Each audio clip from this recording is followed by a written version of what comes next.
हमारे साथ जुड़े हैं राजेश पाराशर जी, जो कि मेडिटेशन एंड वेलनेस एक्सपर्ट हैं, जो हमें बताएंगे कि सिंपल फूड चेंजेस से हम लाइफस्टाइल डिजीज से कैसे बच सकते हैं। नमस्कार राजेश जी। नमस्कार राजेश जी, हम देख रहे हैं कि हमारे पूर्व आज से 100 साल पहले ना तो इतना बड़ा कोई इंफ्रास्ट्रक्चर था, ना हॉस्पिटल्स थे, ना इतने डॉक्टर्स या क्लिनिक्स वगैरह थे, और लोग एक स्वस्थ जीवन जीते थे और कम बीमार पड़ते थे।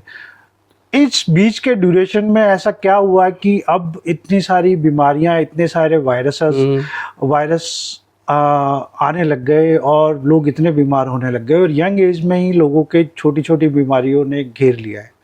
बहुत ही सुंदर प्रश्न किया आपने जितेंद्र जी। एक्चुअली देखा जाए 100 साल पहले जो हमारा खान पान था और अब जो खान पान है उसमें एक मैसिव बदलाव आया है।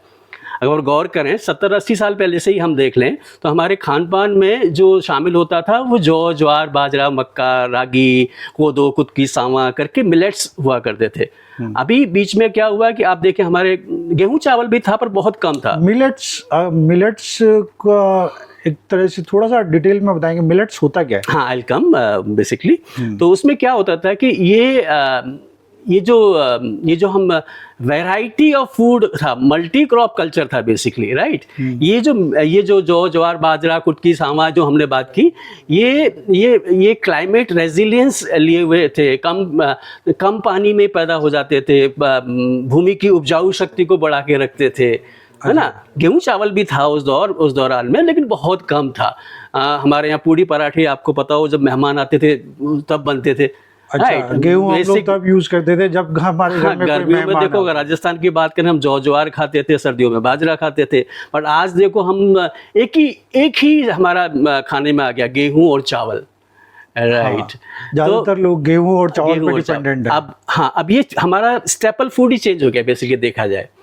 जो हमारा जौ, ज्वार, बाजरा, मक्का होता था वो चेंज होके गेहूं चावल हो गया। अब ये बदला कैसे, ये चेंजेस कैसे आए? तो आप गौर करो कि जब सेकेंड वर्ल्ड वार जब हुआ था उस समय बहुत सारा वॉर मटेरियल बचा था, इसमें नाइट्रोजनस कंपाउंड हुआ करते थे।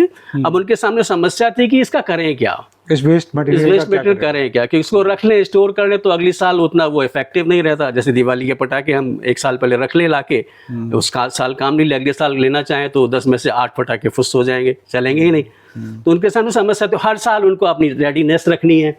तो उसको रिसाइकिल भी करना है, ऐसा मतलब उस रेडीनेस तो रखना ही है हमें, कब वार हो जाए उसकी तैयारी। तो वो पुराने को उसका निस्तारण करना है और नया तैयार करते रहना है। तो अब ये समस्या थी। तो एक वैज्ञानिक ने देखा कि जहां बॉम्बिंग की थी उन लोगों ने, वहाँ 3-4 महीने बाद कंपेरेटिवली वेजिटेरियन जो वेजिटेशन है वो लश ग्रीन है, उसका प्रोडक्शन यील्ड बहुत अच्छा हो रहा है। अच्छा। तो they come up with this idea कि भाई अगर इसको हम खेती में यूज करें, और उस समय बहुत सारे देश नए आज़ाद हुए थे, बड़ी समस्या थी, पॉपुलेशन बहुत ज़्यादा ब्लास्ट हो रखा था, 2 समय कैसे फीड करें अपने पॉपुलेशन को, सरकारों के सामने समस्या थी। तो they came up with this idea कि आप जो इस 1 एकड़ में जितना फसल उगा रहे हो आप इसको यूज़ करो तो 2 गुना 3 गुना फसल उग जाएगी। एक तरह से वो सॉल्यूशन हमको मिला गवर्नमेंट को। बॉम्बिंग के बाद में आप कहना चाह रहे हैं कि जो लैंड थी उसकी हार्वेस्टिंग बढ़ गई? यस, वो नाइट्रोजनस कंपाउंड की वजह से उसका। अच्छा, बड़ी सुंदर बात है कि ये जो वाटर बेस्ड जो क्रॉप्स है उसके ऊपर ये काम कर रहा था नाइट्रोजनस कंपाउंड, जिसमें हम बोलते हैं generally C3 type of grasses, जिसमें गेहूं चावल आते हैं। अब जिसमें बहुत ज्यादा पानी की आवश्यकता नहीं है, जैसे बाजरा, मिलेट्स जो होता है, बाजरा में तो नहीं है, तो उसमें वो इफेक्टिव नहीं था, उसकी यील्ड को नहीं बढ़ा रहा था। तो परिणाम क्या हुआ, ज्यादा आपको ग्रेन उगाना है तो लोगों ने सबने रुख किया और ज्यादा उग रहा है तो उसका कमर्शियल बेनिफिट भी देखा। तो वो मल्टी क्रॉप कल्चर था, वो हट के अब मोनोक्रॉप कल्चर, सिर्फ गेहूं चावल वही उसने सारे उसको रिप्लेस कर दिया। अच्छा, और ये एक समस्या आ गई। तो जब गेहूं चावल ही आए तो फिर धीरे धीरे करके उसको रिफाइंड करना, उसका मैदा बढ़ना, फूड इंडस्ट्री ने हमारा जन्म दे दिया। अच्छा, गेहूं चावल से प्रोसेस करके कई तरह के फूड आइटम्स लोग बनाने लगे। इंडस्ट्रियलाइजेशन ऑफ फूड हो गया बेसिकली देखा जाए तो। उसमें बहुत सारे प्रिजर्वेटिव्स यूज होने लगे, केमिकल्स यूज होने लगे, एडेड कलर्स यूज होने लगे, तमाम तरह की चीज़ें। उससे जो है ये बीमारियां, ये तरह तरह की समस्याएं हमारे उसमें आने लग गए। राइट। अब जब बीमारियां हुई ढेर सारे, तो ऑफ कोर्स जो वेस्टर्न कल्चर से जो निकल के आया फार्मा इंडस्ट्री, तो फार्मा इंडस्ट्री ग्रो होने लग गई। हाँ, बीमारी के साथ हाँ, में फिर फार्मा उसका इंडस्ट्री क्योर भी जरूरी है, होगा, तो बिल्कुल। क्योर होगा तो फार्मा इंडस्ट्री ने भी ग्रो करे। और आज आप ताजुब करेंगे कि जो टर्नओवर है एनुअल फार्मा इंडस्ट्री का, वो 1.7 ट्रिलियन यूएस डॉलर्स का है। अभी और ये धीरे-धीरे बढ़ ही रहा है। कितनी बड़ी रकम होती है पता है? आज 2026 में इंडियन गवर्नमेंट का जो बजट था, that was hardly 0.58 trillion US dollars. मतलब जो इंडियन गवर्नमेंट का बजट था, उसके 3 गुना बजट की फार्मा इंडस्ट्री है। You will be surprise, 100 billion US dollars हम सिर्फ डायबिटीज जैसी डिजीज को मैनेज करने के लिए, क्योर नहीं, मैनेज करने के लिए हम स्पेंड कर रहे हैं। 2200 करोड़ रुपए की रोज मेडिसिन हम खा रहे हैं डायबिटीज को कंट्रोल, और डायबिटीज फिर भी बढ़ती जा रही है। तो कहने का मतलब ये है कि जिस तरह से ये डिजीजेज बढ़ रही हैं, हाँ। और जिस तरह से आप बता रहे हैं कि युद्ध से पहले हम मल्टीपल क्रॉप्स उगाते थे और मल्टीपल क्रॉप्स ही खाते थे, तब हमारी बीमारियां कम रहती थी। और जब से हम गेहूं चावल पे डिपेंडेंट हुए हैं, तो बीमारियां बढ़ने लग गई हैं। तो अभी फिर सॉल्यूशन तो इसका यही है कि हम वापसी वहीं पर जाएं, दोबारा से वो मल्टी क्रॉप कल्चर आए, और वो फूड इंडस्ट्री पे हमारी डिपेंडेंसी खत्म हो, राइट। तो फिर धीरे धीरे हम अपने स्वास्थ्य को रिगेन कर लेंगे निश्चित रूप से। जैसे कि आपने बात की मॉडर्न लाइफस्टाइल डिजीज की, और कैसे इसमें मिलेट्स हमें हेल्प कर सकता है इन डिजीज को क्योर करने में, और मिलेट्स बेसिकली होता क्या है? मिलेट्स का मतलब हो गया वो जो ग्रेन मिलीमीटर जैसा है, छोटा है, उसको हमने मिलेट्स बोल दिया। तो मिलेट्स में बेसिकली 5 तरह के जो दाने हैं, जो अनाज है, उसको हमने मिलेट्स बोला है। जिसमें कोदो, कुटकी, सावा, कंगनी, हरी कंगनी, ये तो बड़े टिपिकल से वर्ड लग रहे हैं। हाँ।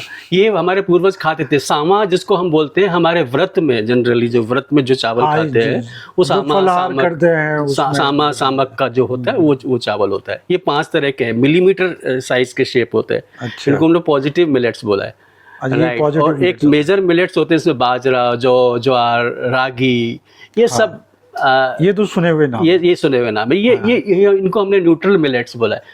और एक और जो गेहूं चावल हैं, वो नेगेटिव ग्रेन्स में आते हैं। बेसिकली गेहूं चावल नेगेटिव ग्रेन्स में आते हैं। मतलब ये हमारी बॉडी के लिए नेगेटिव का मतलब हार्मफुल है। ये एक हेल्दी व्यक्ति को भी सिक बना देंगे लंबे समय तक कंज्यूम करेंगे तो। अच्छा, राइट। ये एक्चुअली हाँ बिल्कुल, गेहूं चावल स्टेपल फूड कहलाने लायक ही नहीं है। जैसे 70-80 साल पहले गेहूं चावल था, 8-10% टोटल उसका योगदान था। 80-90% ये मिलेट्स, जौ, ज्वार, बाजरा, कुटकी, कोदो, कुटकी, सामा हुआ करते थे। कितना परसेंट बताया आपने गेहूं चावल का?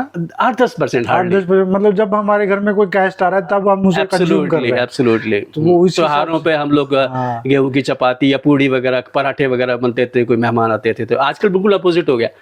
अभी राजस्थान में देख लो, हम क्या खाते थे मैक्सिमम टाइम, गर्मियों में जौ ज्वार खा रहे होते थे, सर्दियों में बाजरा खा रहे होते थे, कोई मेहमान आया तो गेहूं चावल बनते थे। अब बिल्कुल अपोजिट हो गया। तो एक्चुअली क्या होता है, इन ग्रेन्स में एक फाइबर कंटेंट हमें चाहिए होता है, जो ब्लड में ग्लूकोज के लेवल को रेगुलेट करता है, कंट्रोल करने में मदद करता है ना, होमियोस्टेसिस उसको जो बोलते हैं, बैलेंस करता है, ऐसा कह सकते हैं। अब एक्चुअली क्या है, गेहूं चावल से बना हुआ भोजन जो भी हम खाते हैं, उसको डाइजेस्ट होके ब्लड में ग्लूकोज में जाने में हार्डली 30 मिनट में सारा का सारा ग्लूकोज ब्लड में चला जाता है। तो फ्लडिंग ऑफ ग्लूकोज है, ग्लूकोज स्पाइक होता है basically. You know, actually at any one time हम सिर्फ 5 ग्राम ग्लूकोज ही हमारे ब्लड में सस्टेन कर सकते हैं। उससे ऊपर अगर हो गया तो होम्योस्टेसिस के थ्रू उसको मैनेज करना बहुत जरूरी हो जाता है। तो ग्लूकोज स्पाइक हुआ तो उसको सेल्स में भेजने के लिए इंसुलिन जो चाहिए हमें, जो पेनक्रियाज बनाता है, वो हमें चाहिए होता है फिर उसमें ज़्यादा। तो ये एक तरह से डायबिटीज़ को फिर ये जन्म दे रहा है। आपका बहुत ज़्यादा ग्लूकोज लंबे समय तक ब्लड में रह जाए तो वो डायबिटीज़ को जन्म दे देता है। तो इसके बारे में और बात करेंगे। ये जबकि दूसरा जो हम न्यूट्रल मिलेट्स की बात कर रहे हैं, जो ज्वार, बाजरा, मक्का, रागी, इसमें क्या होता है कि फाइबर कंटेंट है वो 2 to 3% 4% तक रहता है, तो उसको ग्लूकोज को रिलीज होने में 2-2.5 घंटे लग जाते हैं, तो एकदम स्पाइक नहीं होता। तो इसको हमने न्यूट्रल इसलिए बोला कि ये न्यूट्रल मतलब गाड़ी न्यूट्रल में खड़ी हुई है। एक हेल्दी व्यक्ति को हेल्दी रख सकता है, पर एक सिक व्यक्ति को हेल्दी नहीं बना सकता। कॉन्ट्रेरी जो पॉजिटिव मिलेट्स की हम बात करें, जिसमें एक सामा जो व्रत में चावल खाते हैं वो, उसके अलावा 4 न्यूट्रल मिलेट्स इस तरह से हो गया कि आप उसको कंज्यूम कर रहे हो डेली रूटीन में, तो आप बीमार नहीं पड़ेंगे, आप हेल्दी रह पाएंगे। पर ये पॉजिटिव मिलेट जिसमें फाइबर कंटेंट बहुत ज़्यादा होता है, जैसे 8 से 12.5% तक फाइबर कंटेंट होता है, तो रिलीज ऑफ ग्लूकोज ब्लड में बहुत स्लो होता है, 5-6-7 घंटे लग जाते हैं। तो कभी भी किसी भी समय पर 5 ग्राम से ऊपर ब्लड में ग्लूकोज रहता ही नहीं है, राइट। अब ये एंड प्रोडक्ट किसी भी खाने का ग्लूकोज ही है। हमको जो शरीर यूज कर सकता है वो ईंधन, जैसे गाड़ी में पेट्रोल है, शरीर को जो ईंधन यूज करना है वो ग्लूकोज है ना। ग्लूकोज जो हमें प्लांट्स के थ्रू मिल रहा है, डाइजेस्ट करके हम उसे ग्लूकोज में कन्वर्ट कर रहे हैं। अब ये ग्लूकोज अगर ज़्यादा बढ़ गया तो शरीर का अपना एक मैनेजमेंट सिस्टम है, तो क्या करेगा, उस ग्लूकोज को अपना लीवर में भेजेगा, तो ग्लाइकोजन के रूप में वो स्टोर रहेगा। लीवर की भी एक कैपेसिटी है टू वन एक्सटेंट। जब लिवर फुल हो गया तो फिर क्या, वो ग्लाइकोजन को फैट में कन्वर्ट करके डिफरेंट पार्ट्स ऑफ बॉडी में भेजा जाएगा। अगर यही फैट अगर आपके स्किन के नीचे सबक्यूटेनियस लेयर में अगर डिपॉजिट होने लग गया तो हम ऑब्वियस होने लगे, ओबेसिटी हो गई, राइट। यही ग्लूकोज अगर आपके यही फैट अगर लिवर पे ही डिपॉजिट होने लग गया तो फैटी लिवर में इश्यू आ गए।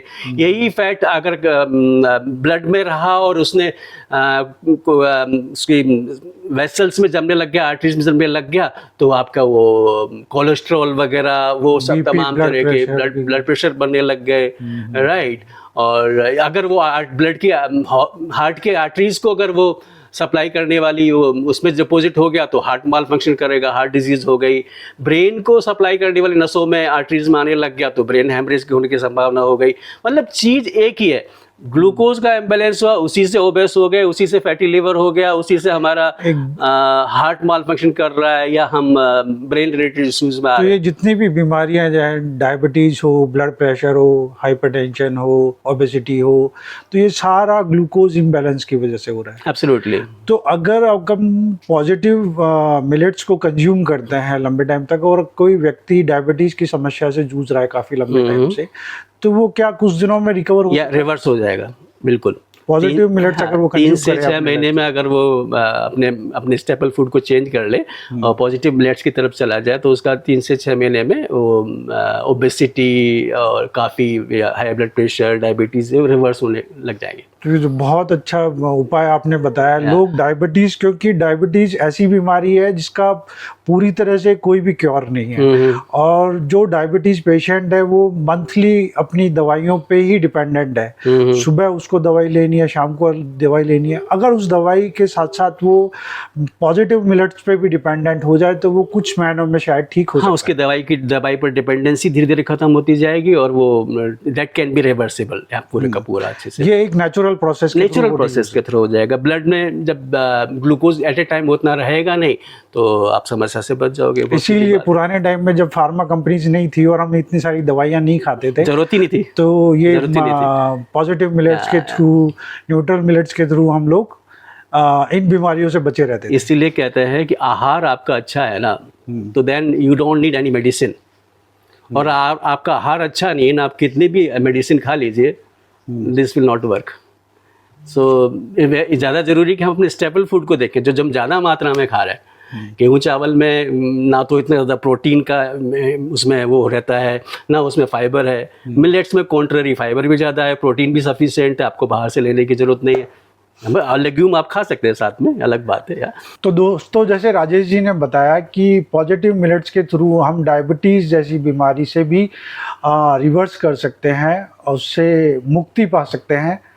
तो ज़रूर हमें ये पॉजिटिव मिलेट्स वाली आदत अपनानी चाहिए, क्योंकि हमने देखा है कि डायबिटीज़ के पेशेंट्स महीने भर वो दवाइयाँ खाते रहते हैं, सुबह शाम दवाई खाते रहते हैं, जो कि हमारी किडनीज़ में भी असर करती हैं।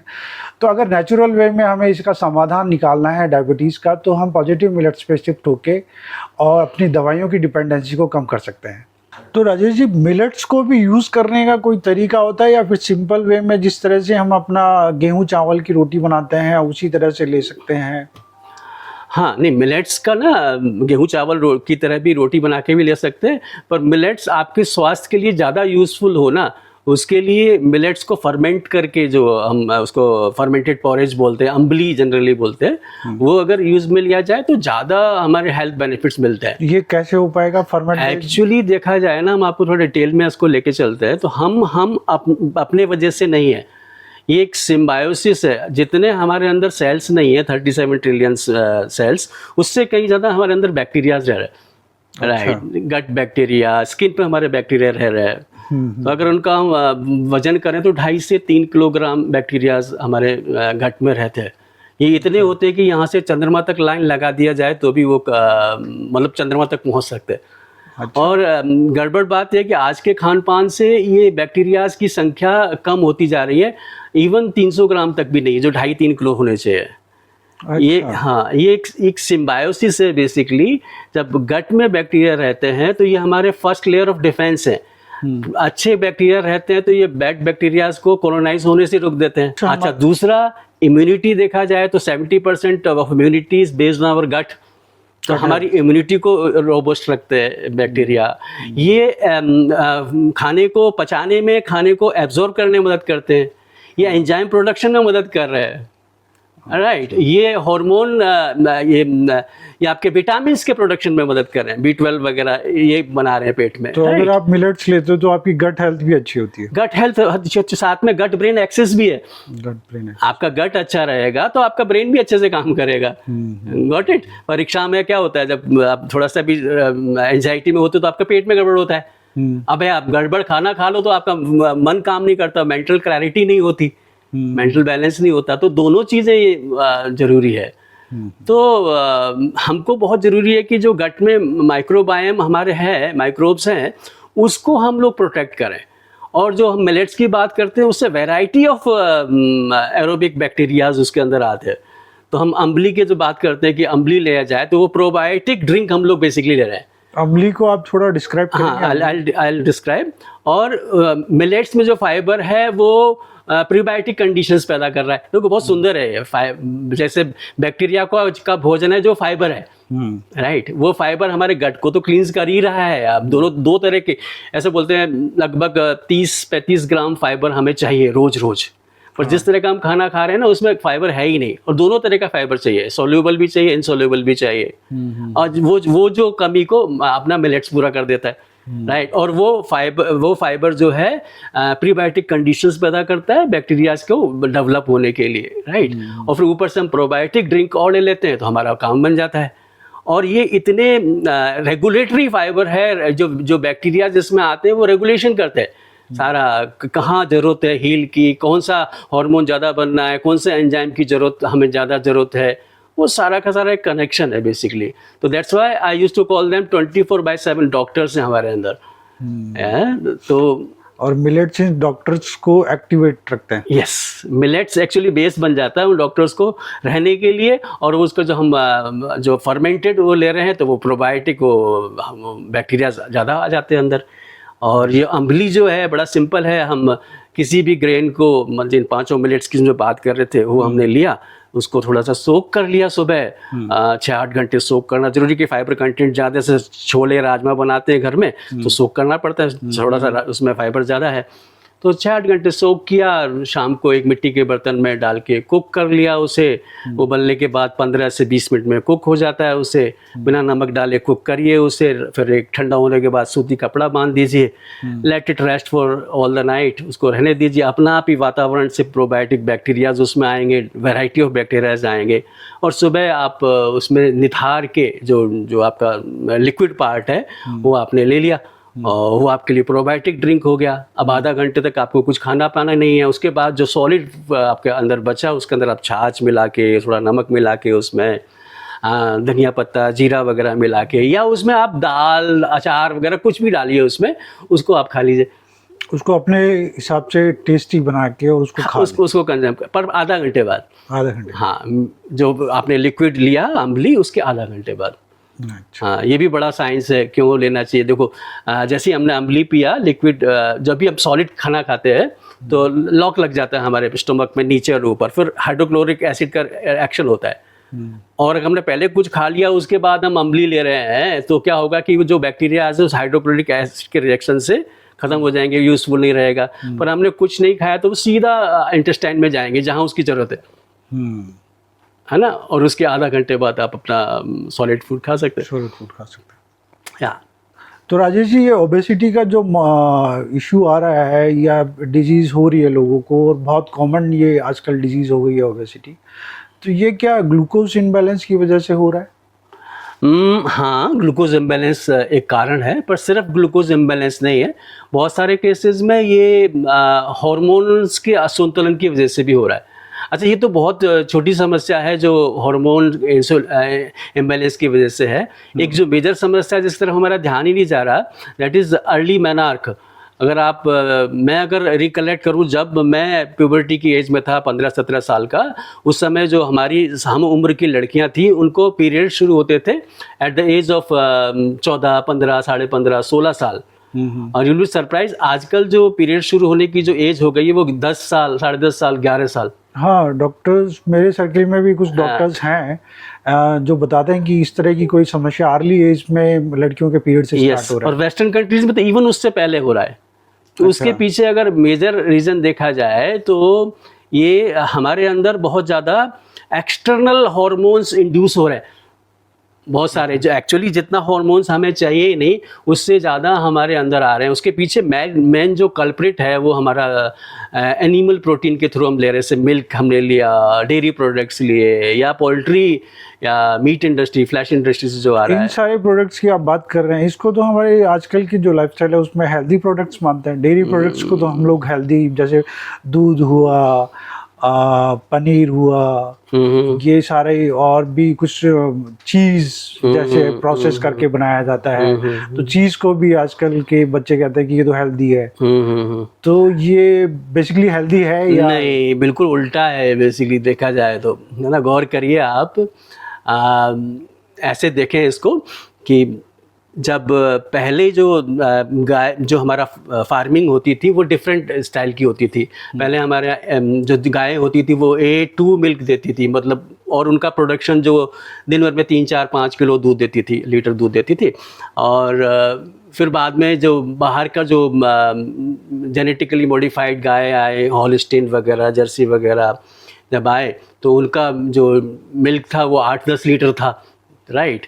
तो ये सब कॉमर्शलाइजेशन जब होने लगा ना सारा का सारा, अब उससे भी लोगों का काम नहीं चल रहा, तो अब उनको क्या कर रहे हैं, ऑक्सीटोसिन वगैरह के इंजेक्शंस दे रहे हैं, मिल्किंग ज़्यादा हो, खाना ज़्यादा खाए, इसलिए स्टेरॉइड्स का इंटेक बढ़ा रहे हैं बढ़ाने के लिए उसका। हाँ, उसमें या बहुत सारा, तो वो 18-20 लीटर दूध दे रही है गाय, राइट। अब वो ही स्टेरॉइड्स के, एंटीबायोटिक्स, स्टेरॉइड्स जब दे रहे हैं तो उनका आपका इम्यूनिटी कम हो रहा है, इम्यूनिटी कम हो रहा है तो एंटीबायोटिक्स देने पड़ रहे हैं, तो एंटीबायोटिक्स के रेसिड्यूज जा रहे हैं, स्टेरॉइड्स के रेसिड्यूज जा रहे हैं, हार्मोनल आपको जो ज़्यादा जा रहा है वो जा रहा है। अभी एक्चुअली ग्रोथ हार्मोन हमें उतना चाहिए ही नहीं, राइट, जितना उसमें हमारे अंदर जा रहा है। और बड़ा डेलिकेट है ये, जितना भी हमारा एंडोक्राइन ग्लैंड्स का जो भी हार्मोन्स का सीक्रेशन हो रहा है, किसी भी एक हार्मोन आगे पीछे हो तो सारी की सारी सिस्टम को बिगाड़ देता है। तो मतलब ये डेयरी प्रोडक्ट से भी हमारा हार्मोन इम्बैलेंस हो रहा है। डेयरी प्रोडक्ट से ही हमारा हार्मोन इम्बैलेंस हो रहा है, वेजिटेरियन के अंदर। हाँ, वेजिटेरियंस तो, क्योंकि वेजिटेरियंस प्रोटीन्स के लिए अगर वो देखते हैं किसी चीज़ को तो वो डेयरी प्रोडक्ट्स को देखते हैं। और डेयरी प्रोडक्ट्स आप बता रहे हैं कि जैसे कोई गाय है, दूध दे रही है, उसकी कैपेसिटी से ज़्यादा उसको दूध देना है, तो उसमें स्टेरॉइड्स या फिर और किसी तरह का इंजेक्शन लगा के उसकी कैपेसिटी को वो बढ़ाते हैं, और वो जो दूध उससे निकल के और फिर हमारे डेयरी में आता है और हम उसे कंज्यूम करते हैं, तो उससे हार्मोनल इनबैलेंस हो रहा है। उसी की वजह से अर्ली एज में पुबर्टी आ रहा है। It's a big issue. जो बच्चों की खेलने खालने की उम्र है वहाँ उनको अपने आप को संभालना पड़ रहा है, राइट। अभी तो देखो मन तो तैयार, इसी वजह से ये IVF सेंटर्स और ये सारी चीजें जो कि पहले कभी एग्जिस्ट ही नहीं करते थे, आजकल इतने सारे IVF सेंटर्स खुल रहे हैं, क्योंकि मेरे ख्याल से आजकल की लाइफस्टाइल में इनफर्टिलिटी और यंग एज में ही लोगों को आ रही है। बिल्कुल सही बात है। देखिए जब महिलाओं की हम बात करें तो अर्ली मेनार्क जो हमने बात की एक वो तो है ही है। इसके अलावा इसी की वजह से पीसीओडी, पीसीओज ये आपका ये इश्यूज़ आ रहे हैं आपके अंदर। इसी की वजह से आपका एक्स्ट्रा हेयर ग्रोथ जो होता है, एक्ने है, राइट, पीरियड्स का इरेगुलेशन होना हो गया हो ये सारा। और ये तो मिडिल एज में सारे इश्यूज आते हैं। और 40-45 ईयर्स की उम्र में आजकल अर्ली मेनोपॉज शुरू होने लग गए। और मेनोपॉज बड़ा ब्लीडिंग बहुत ज़्यादा होता है, मूड स्विंग्स हो रहे हैं महिलाओं के अंदर। और मोस्ट ऑफ द केसेस में जब ब्लीडिंग नहीं रुकता है तो यूट्रस रिमूवल उनके पास में एक सॉल्यूशन बचता है। तो ये एक बहुत बड़ा इशू है लेडीज़ की हेल्थ को लेके। और जेंट्स में जब ये फीमेल हार्मोन्स जब जेंट्स में जाते हैं ज़्यादा तो वहाँ तो वो तबाही मचाते हैं। लो स्पर्म काउंट आज उसी की वजह से हो रहा है। 1.25 मिलियन स्पर्म्स होते थे किसी ज़माने में, आजकल 0.5 2.5 ये भी मिलियन इतना भी नहीं रहा। तो ये उसकी वजह से आज we are not happily able to produce babies. तो आईवीएफ सेंटर्स उसी की वजह से खुल रहे हैं सारा का सारा।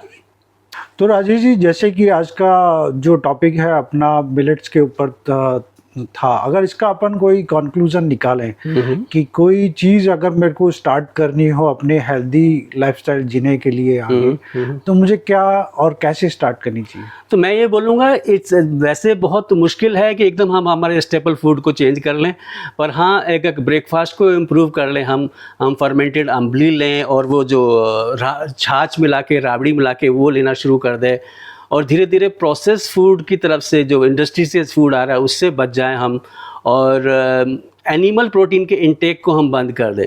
अच्छा, एनिमल प्रोटीन के इंटेक को बंद करने में हम दूध को मना कर रहे हैं, आपको दही के लिए मना नहीं कर रहे। एंड यू कैन टेक दही, छाछ, बिलोने वाला घी आप ले सकते हैं। पनीर पनीर नहीं, paneer is a concentrated hormonal और सारा उसमें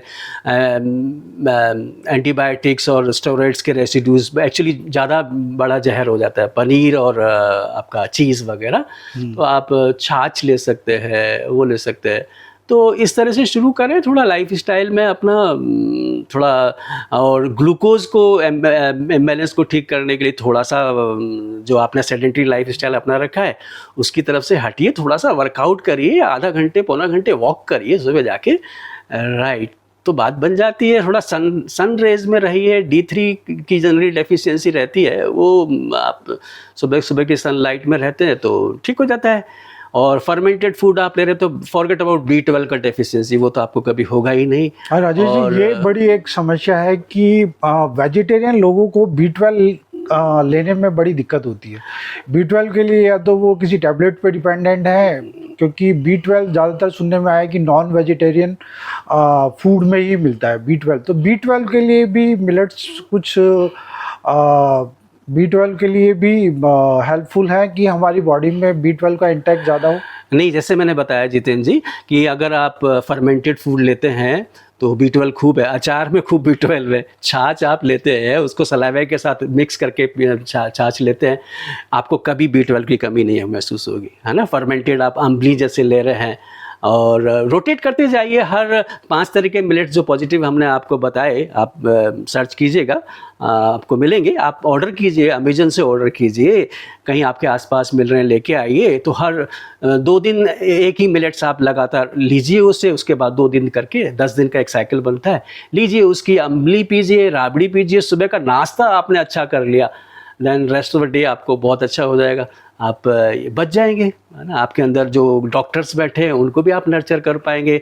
ग्लूकोज इम्बैलेंस की वजह से जो समस्या आ रहे हैं उससे आप हट जाएंगे। और जब हम एनिमल प्रोटीन को आप बंद कर देंगे इंटेक लेना, तो फिर आप ये जो हार्मोनल इश्यूज़ आ रहे हैं, रिप्रोडक्शन के रिलेटेड इश्यूज़ आ रहे हैं उससे भी आप बच जाएंगे, राइट। बस और साथ में थोड़ा सा वॉक पे ध्यान दीजिएगा, है ना, सेडेंटरी लाइफ स्टाइल से।